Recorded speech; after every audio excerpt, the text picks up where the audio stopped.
Racing just is started. We have Bibere. Break quickly restart. Moving up by Daryl Batong Silliar. Real Spicy comes next. Then followed by Native Blend.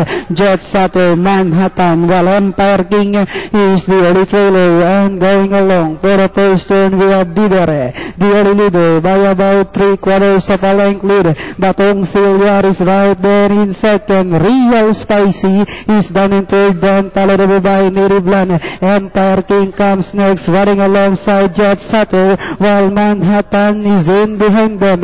Down the back stretch they travel. We have Vigere by about half length. Batong Silliar in second. Real Spicy is done in third. Moving up on the outside now is Native Land, then followed by Empire King, Jet Sato, while Manhattan is in behind them. Half mile distance they travel. We have 2 entries, far out for the lead. Vigere and Real outside Batong Silliar. Then here comes Real Spicy together with Native Land now closing in. Then in fifth is Empire King. Then followed by Jet Sato, while Manhattan is in behind them. Last 400 meters of the race.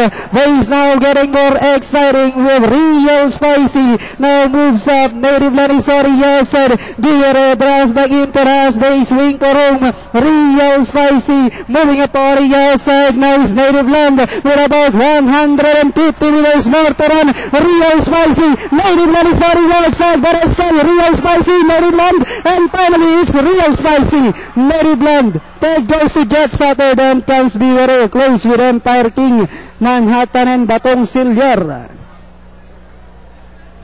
So that's it. The Pilracom year-end invitational race was won by number 1, Real Spicy. Sumigon na number 3, Native Land, Coach.